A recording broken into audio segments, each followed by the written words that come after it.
Son las 6:57 minutos, 6:57 minutos. Buenos días, dominicanos, dominicanas, ciudadanos, ciudadanas del mundo. Julio Martínez Pozo. Los comentarios de los temas más importantes en el programa de mayor influencia de la radio y la televisión nacionales. Entonces, señores, en este martes 20 de julio del año 2021, buenos días a todo el equipo del Sol de la Mañana, la audiencia de Sol, la teleaudiencia de Telefuturo Canal 23, las personas que siguen nuestros contenidos a través de las redes sociales. Buenos días a todos y a todas. Entonces, vamos a ver de inmediato los temas que subrayamos para el día de hoy. Haití y Perú, dos crisis que se alientan.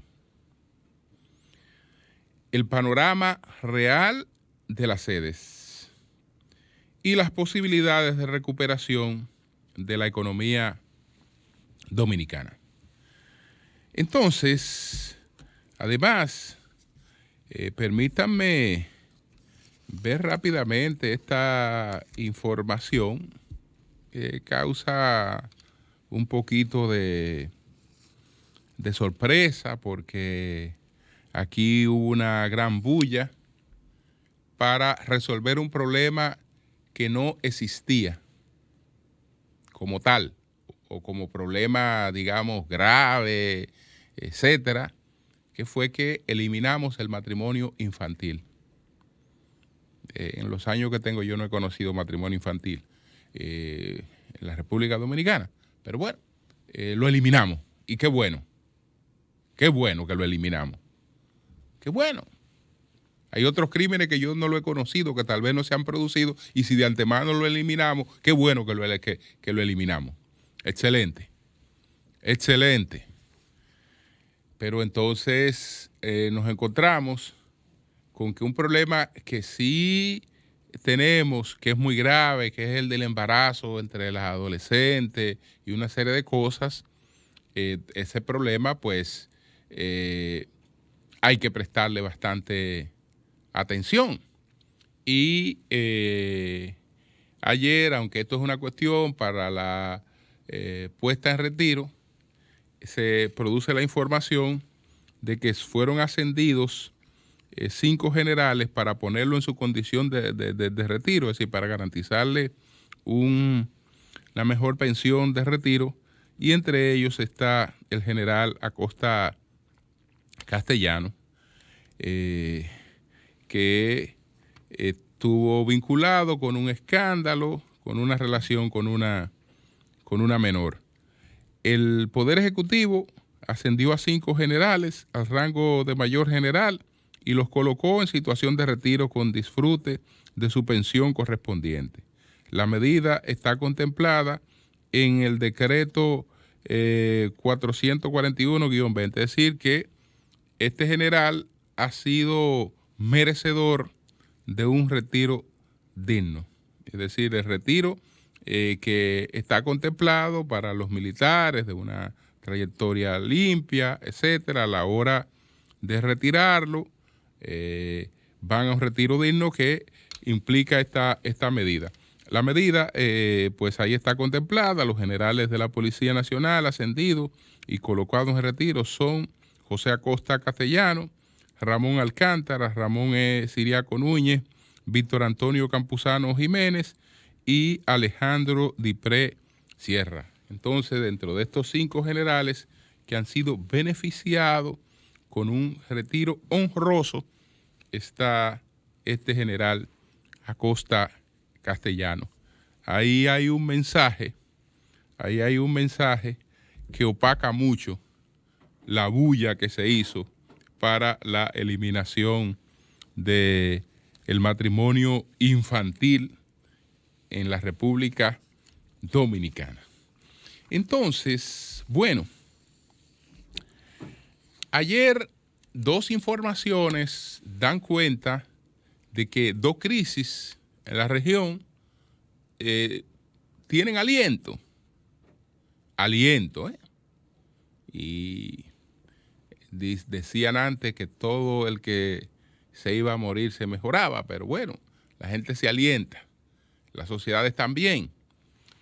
Lo que ocurrió en Haití ayer y lo que ocurrió en el Perú representa un aliento, y el deseo es que ese aliento pues se profundice, se convierta en una mejora real. Ayer se proclaman los resultados de la segunda vuelta en Perú. Pedro Castillo es anunciado como el ganador, al que próximamente se le hará entrega de sus certificados con unos 44,000 votos de diferencia frente a Keiko Fujimori. Y tan importante como este anuncio es el que hace Keiko Fujimori, que va a reconocer los resultados pese a los cuestionamientos que ella ha levantado. Yo creo que los políticos tienen un compromiso con los valores de la democracia. Y nada justifica que un país sea llevado al caos o mantenido en el caos porque usted está haciendo unos reclamos y coloque los reclamos que está haciendo por encima de la tranquilidad de su país. Entonces, este es un gesto de madurez de Keiko Fujimori, tan importante como el hecho de que ya se hayan definido los resultados. Este caballero fue el que los peruanos escogieron en sus elecciones. En primera ronda lo declararon el predilecto y en la segunda ronda, aunque de manera reñida, lo escogieron como su gobernante. Entonces, este caballero tiene que gobernar.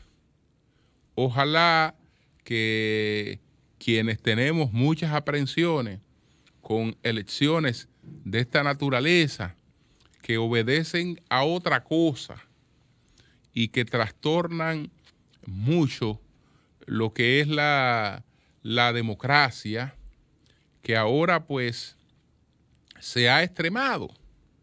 Ahora se ha ido mucho a los extremos porque las posiciones centristas han quedado desplazadas y tenemos por una parte una nueva derecha.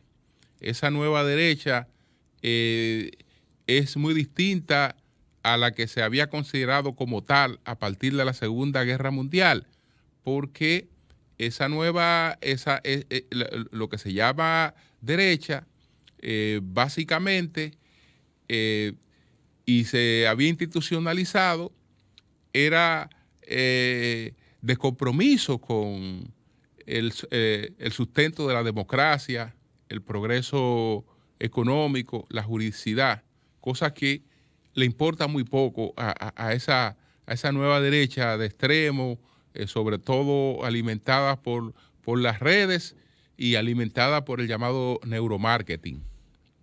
El neuromarketing, ¿por qué? Porque los políticos dedicados a orientar y a educar a los pueblos pasaron de moda. Ahora los políticos tienen éxito cuando se dedican a vigilar las cosas que la gente plantea en sus redes sociales. Se dedican a vigilar eso. Y en vez de contribuir con que tabúes y una serie de cosas desaparezcan, lo único que hacen es sacarle provecho. Es decir, yo le voy a hablar a la gente de la forma en la que piensa, de la forma en la que cree. No me tengo que ocupar de modificar su pensamiento, de educarlo. No, yo lo que tengo que dedicarme es aprovechar la forma en la que ellos piensan para sobre esa base ilusionarle y llevarle de manera emocional a tomar decisiones. Y eso es lo que está primando. Entonces, este caballero es producto de esta situación, de que tú crees que los problemas de un país los resuelve porque este individuo que es representante de sectores aislados, tradicionalmente no tomado en cuenta, llega a la presidencia sin la menor idea de lo que eso representa, y bueno, ya hay eso de por sí produce transformaciones. La experiencia hasta ahora ha sido muy, muy frustratoria, pero uno a veces analiza las cosas de maneras racionales. La política no lo es tanto y puede equivocarse.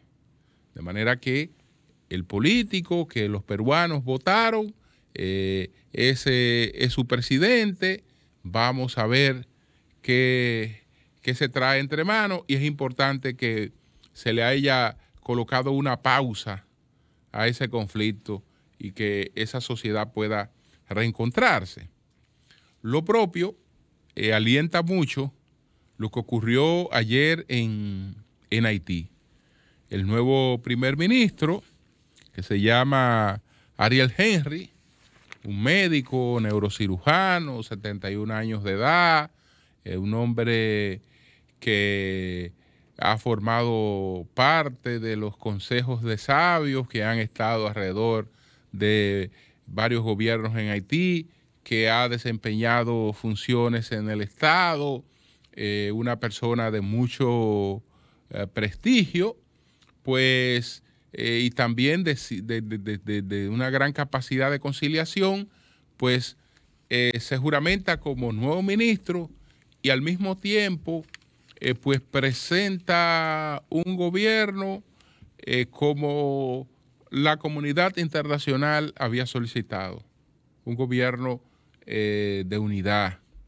Entonces, uno de los gestos más importantes es que el que fungía como primer ministro, Claudio Joseph, pues forma parte de este nuevo gabinete, volviendo a la posición de canciller haitiano. Esto es importante porque aleja cualquier suerte de especulación. Si alrededor de este caballero se han estado proyectando confusiones que aún a sabiendas después los medios que han proyectado eso, que se trataba de confusiones, han querido mantener el mismo discurso, como ha pasado con el medio colombiano, que lo señaló como el principal responsable de este hecho, y después de las aclaraciones no se ha ocupado de desmentirse. Por el contrario, lo que trata es de alimentar lo que ya se deshizo. Entonces, eso es importante. Eso es importante. Tenemos aquí que el primer ministro interino, Claude Joseph, quien dirigió Haití desde el asesinato del presidente Jovenel Moïse el pasado 7 de julio, bueno, él dimitió, cedió, y es ahora el canciller, y bueno, forma parte del nuevo gobierno. Ahí hay gente de la Balaz, hay gente de distintos sectores que están participando de este nuevo gobierno en Haití. Es decir, que hay un cierto sentido de equilibrio. Yo creo que esta información tiene mejores detalles. Dice que el nuevo primer ministro de Haití, Ariel Henry, anunció este lunes la composición de su gabinete, en el que mantiene varias figuras del anterior ejecutivo, entre ellos Claude Joseph, que será canciller después de dejar la jefatura del gobierno. El propio Henry, nombrado para el cargo el pasado 5 de julio, 2 días antes del asesinato del presidente Jovenel Moïse, asumirá también la cartera de Asuntos Sociales y de Trabajo, que ya dirigió en el año 2015, bajo el mandato de Michel Martelly. El gobierno cuenta con 18 carteras y se mantienen figuras importantes del último gobierno, como los ministros de Justicia, Rockefeller Vicent, de Economía, Patrice Michel, y de Salud, Mari Greta Roy Clement. El nuevo ministro de Interior, del que depende la policía, Liz Quistel, quien era miembro del gabinete del primer ministro saliente. También integran personalidades de la oposición, como el senador Dussel Simon Desras, del partido Familia Lavalas, que asumirá la cartera de planificación. Ahora, ojalá que puedan impulsar un consenso con las fuerzas políticas para programar un proceso electoral y que previamente se tomen el tiempo que requieren para poder mínimamente organizar ese proceso electoral, que de antemano será de escasa participación porque en Haití hay un problema crónico de falta de documentación y los procesos electorales participan, cuando van mucho, el 21% de la gente que está en edad de votar, porque una parte de la gente no existe, no está registrada, y otra parte ni le interesa para nada lo que representa unas elecciones. Bueno, señores, miren, sobre el tema de la realidad de las sedes, pero la realidad de las sedes. El problema es que el gobierno levantó un discurso que es un discurso que se ha caído y ha querido, en el caso de las sedes, buscar por todas partes justificaciones que no encuentra. El discurso es que, bueno, vamos a hacer una unificación. En esa unificación vamos a tener una gran economía de recursos y mayor eficiencia. Hasta ahora ni se ha hecho la unificación porque lo que se ha intentado ha sido atropellante, tiene serios problemas jurídicos, incluso ya eso ha generado hasta querellas, ese proceso. Y cuando se advierten los numeritos fríos, nos encontramos con una realidad que es totalmente contraria a lo que el gobierno ha querido proyectar. ¿Dónde empezaron los problemas? Los problemas empezaron cuando empezamos a ver los informes de la ejecución presupuestaria de la Dirección General de Presupuesto, del propio gobierno, los informes oficiales. Veíamos que hasta el propio presidente se le llevó a hablar en exposiciones de una supuesta cantidad inmensa de recursos que se estaba economizando en ese proceso, que cuando nos íbamos a los informes de las ejecuciones presupuestarias era totalmente contradictorio. Era un ahorro en la práctica inexistente. Y de eso hemos hablado. Pero la semana pasada nos referimos al tema. Incluso el jueves de la semana pasada hicimos un comentario sobre el tema y hacíamos énfasis en esta situación que tenemos para el año 2021, en la que un déficit de 33,000 millones de pesos había crecido hasta convertirse en un año en un déficit de 59,000 millones de pesos. Cuando presentó el proyecto de presupuesto complementario, el gobierno adelantó una excusa a eso, adelantó una explicación, pero como la explicación estaba sustentada en una media verdad, no le era suficiente para meter todo el crecimiento de ese déficit. ¿Qué dice el gobierno en la carta que le envía al Congreso para el presupuesto complementario que el crecimiento en el déficit de las EDES o del sector eléctrico se debe al incremento en los precios del petróleo. Fíjense que pasan de una excusa a otra y de una explicación distinta a otra, pero de la noche a la mañana. En un documento oficial de Hacienda al Congreso le dice, miren, lo que está ocurriendo ahí es producto de las alzas internacionales de los precios del petróleo, no de lo que aparecieron explicando 2 días después, sino de las alzas de los precios del petróleo. Perfecto. La mayor parte de la sociedad puede asumir eso como real, porque es una media verdad. El que dice que los precios internacionales del petróleo están subiendo no está mintiendo, es una media verdad. ¿Por qué una media verdad? Porque había otra cosa que no explicaban ahí. Y es verdad que los precios internacionales del petróleo están subiendo y han estado subiendo, pero también es verdad que cuando el presidente Abinader llegó al poder, encontró un parque eléctrico que se había movido de derivados del petróleo a gas natural. Por lo tanto, apenas el 10% de la generación energética estaba en base a los precios del petróleo. De manera que ahí no podían estar influyendo la subida internacional de los precios del petróleo. Por lo menos en el 90% de la generación energética no tenía ningún impacto. Entonces, ¿cómo meter ahí un crecimiento de 26,000 millones de pesos de deficiencia?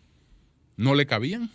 Ahí no le cabían porque, caramba, no le cabían. Entonces, cuando hacemos el comentario, explicamos eso, la respuesta es al otro día gastar un dineral en comunicado en los medios para buscarle otra explicación a la cuestión del crecimiento del déficit. Y entonces el déficit crecía porque ahora estamos en el reino de la transparencia y cosas que antes no se consignaban como déficit de las sedes, estos que son los reyes de la transparencia le están consignando.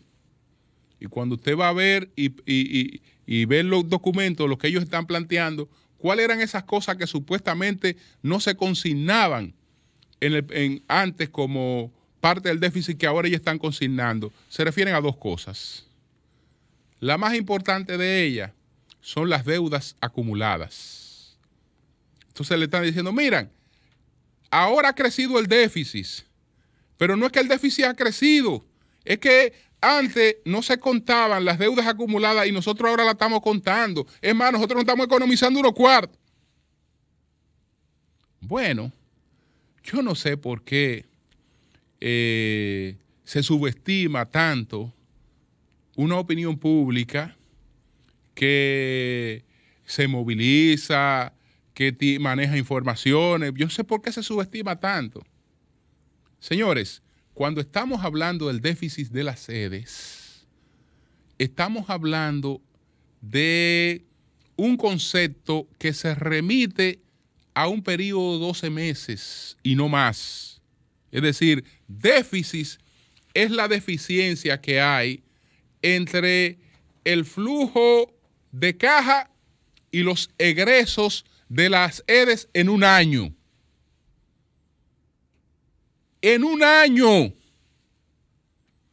Entonces, ¿por qué está el tema de que las deudas anteriores nunca han formado parte de esa contabilidad? ¿Por qué no pueden formar parte de esa contabilidad? Porque no se pueden contar 2 veces. ¿Qué pasa, por ejemplo, con las deudas acumuladas si las hubiera del año 2020? ¿Qué pasa con esas deudas? Que esas deudas son parte del compromiso político del gobierno, porque uno de los componentes que tiene la tarifa eléctrica, hay una parte de la deuda que es una deuda política. ¿Por qué es una deuda política? Porque esa parte de esa deuda tiene que ver con el tema tarifario que desde el año 2011 en la República Dominicana no se revisa. Y no se revisa por el impacto político que tiene una revisión del tema tarifario. Entonces, como tú tienes entidades, para citarte el caso de la más eficiente, en la etapa en la que era más eficiente, Edesur, tú la tienes comprando a 12 y vendiendo a 9 por el tema tarifario. Entonces, hay una parte de la deuda que se acumula. Esa parte siempre la ha asumido el gobierno. Esa parte la ha asumido el gobierno, pero ¿qué pasa? Que al finalizar el 2020, esa parte de esa deuda se consolida como parte del déficit del gobierno y la pasa a ser asumida por Hacienda. Pasa a ser asumida por Hacienda. Y se contabiliza en lo que se denomina como transferencias al sector eléctrico, pero de haciendas. Entonces, un asunto que ha sido asumido por Hacienda, una deuda que ha sido asumida por Hacienda, que es una deuda anterior, que no corresponde a la ejecución de ese año. Por ejemplo, eso ocurrió porque aquí habían deudas acumuladas en el sector eléctrico que datan hasta el 2009. Entonces, ¿cómo pagar una deuda del 2009 en el 2021 puede formar parte del déficit del 2021? No. O pagarla del 2019 en el 2021. No. Eso está consolidado, pero de eso está conteste el Fondo Monetario Internacional, está conteste todo el mundo, porque lo que ocurre es que si la asume Hacienda y se mantiene en la contabilidad de la sede, entonces se está duplicando la deuda. Porque si habían 1.000 millones que se deben de atrasos y esos 1.000 millones se consolidan dentro de lo que ha sido el déficit del año, lo asume Hacienda, ¿cómo es que esos 1.000 millones van a aparecer entonces también en la sede? Entonces son 2.000. No. Pero que nunca en la vida se ha contabilizado lo que son las deudas anteriores con lo que es el déficit del año. Pero bueno, para tratar de justificar el enorme crecimiento de ese déficit, entonces viene ese disparate. De que, no, era que no estaban incluyendo esto y lo tenían escondido. Pero como yo le preguntaba al ministro, y si estaban escondidos, ¿cómo es que lo están calculando y lo están presentando? ¿De dónde lo sacaron? Es que eso está tan escondido que si usted lo quiere ver, el dato está ahí. Y está escondido. No. Lo que pasa es que son, desde el punto de vista técnico, debemos hablar de contabilidades distintas. Es del año que estamos hablando. No nos crean que somos estúpidos. Es del año. Es del año que estamos hablando. Cuando hablamos del crecimiento del déficit, es del año. No es de otra cosa. Entonces, eso es lo que no se puede ocultar. Y a lo que se le trata de buscar cualquier explicación dirigidas a estúpidos. Entonces, es verdad que hay factores que han agravado la crisis. La han agravado. ¿Cómo lo notamos? Por ejemplo, en lo que ocurrió en la etapa pre-COVID y después del COVID. El COVID le hizo daño al sector. Eso que no le quepa la menor duda a nadie. Porque en el presupuesto del año 2019, para la ejecución de ese año, de la sede de ese año, el gobierno transfirió a las sedes, tenía contemplado en el presupuesto transferir a la sede para el presupuesto del 2020, elaborado en el 2019, tenía contemplado transferir a la sede 450 millones de dólares para su déficit de ese año. No dije que de los años anteriores, no, de ese año. De ese año, que de eso que estamos hablando es del año. Entonces, ¿qué pasó? Que vino el COVID, entonces Edesur en esos momentos sus pérdidas andaban por el 19%. Entre el 19 y el 20% andaban las pérdidas de Edesur. Pero después del COVID se fueron a un 23%, que es como se la entregan a las presentes autoridades. En poco tiempo, las autoridades que están economizando recursos llevaron esa pérdida al 26%. Al 26%. Ya habiendo pasado la peor etapa del COVID, que era la etapa del cierre. Habiendo pasado la peor etapa del COVID, crecieron esas pérdidas de Edesur. Entonces, en el caso de Edenorte, que andaban entre un 19 a un 22%, crecieron también.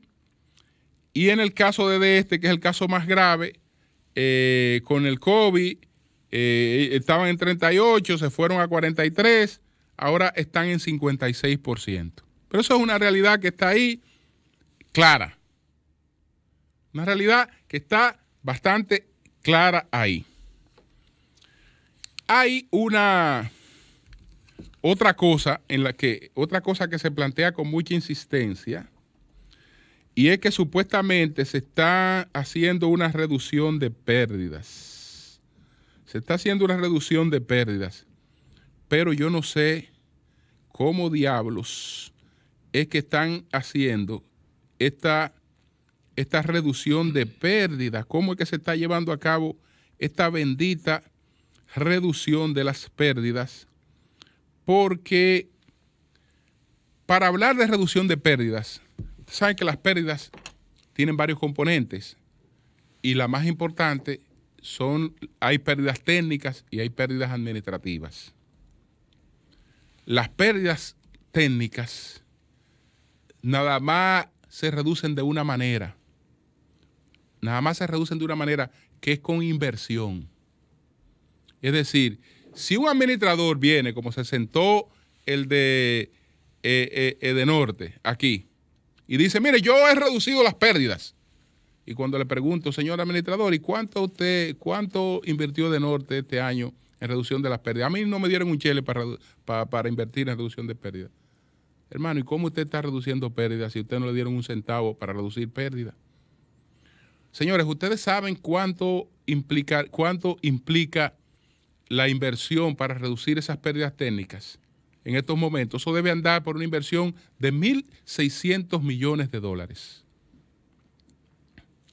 Cuando usted toma una relación de lo que debió invertirse este año en reducción de pérdida, las sedes debieron invertir en reducción de pérdida cerca de $300 millones. ¿Ustedes saben cuánto van a invertir en el año 2021 en reducción de pérdida? Quienes debieron invertir 300 millones en reducción de pérdida, que nada más con cuarto que se reduce en pérdida técnica. Nada más con inversión, no hay otra manera. Con inversión es que se reducen. Es decir, que el que le dice que está reduciendo esas pérdidas sin inversión le está hablando disparate. Deben invertir 300 millones. ¿Ustedes saben cuánto van a invertir este año? Las tres sedes no llegan a $90 millones lo que van a invertir en reducción de pérdidas. Cuando mínimamente un programa de reducción de pérdidas debe andar para el año 2021 por los $300 millones. Ah, no, pero como el país, yo no sé de qué somos, viene el administrador y dice, usted le pregunta, ¿qué usted ha hecho, hermano, para reducir la pérdida? Miren, yo quité el jengibre, yo el café, controlé el café y controlé el agua. Eso es para ponerse la mano en la cabeza. Eso es para ponerse la mano en la cabeza. Eso fue lo que hizo para reducir la pérdida. Y puse un transformador en Jarabacoa. Bueno, Dios que nos coja confesado. Entonces, si la marcha en sentido general del gobierno va como va ahí, la verdad es que lo que nos espera no es bueno. No es bueno, porque ahí lo que se está es disparateando y queriendo llenar con mentiras y falsas y medias verdades las explicaciones de la ineficiencia, que no ha hecho otra cosa que crecer. Hoy se cobra menos. No es cierto, porque dicen, bueno, miren, nosotros reducimos la cantidad de empleados que habían ahí. Reducimos la cantidad de empleados que habían ahí. Y bueno, ¿y cuántos empleados habían en marzo? En marzo habían 8.691 empleados. ¿Y cuántos empleados había en abril? 8.774. ¿Dónde está la reducción? Yo lo que veo hay un aumento de empleados. Ah, no, es que desfichamos a 1.600, sí, desfichamos a 1.600, pero ¿cuánto han metido? Ah, ¿y cuáles son los sueldos de esos nuevos? ¿Por qué hoy el gasto corriente es mayor en todas? Mientras se pone a hablar la mentira de que supuestamente están reduciendo y que están eliminando. El principal problema que nosotros tenemos para abordar una discusión fiscal que tiene que hacerse en este país, porque si no, nos va a llevar quien nos trajo, porque no es verdad, como dice Hacienda, de que tenemos 3 panoramas para el 2022. No tenemos 3 panoramas, nosotros tenemos un solo, que es el de ajustarnos. Si no nos ajustamos, nos desajustaremos mucho más y después será peor. Pero para ajustarnos con ese panorama que tenemos ahí, que es una emergencia, estamos pues seriamente atrapados en ese sentido. Entonces, que le busquen cualquier explicación, cualquier tontería para pretender justificar una cosa, pero el numerito frío es que este año, en las ejecuciones de este año, no es que la deuda de pasada, no, en las ejecuciones de este año, el déficit era de 33.000 millones de pesos. Y hoy el déficit es de 59.000 millones de pesos. Si eso representa ahorro, bueno, vaya a ver qué es lo que es ahorro. Cambio y fuera.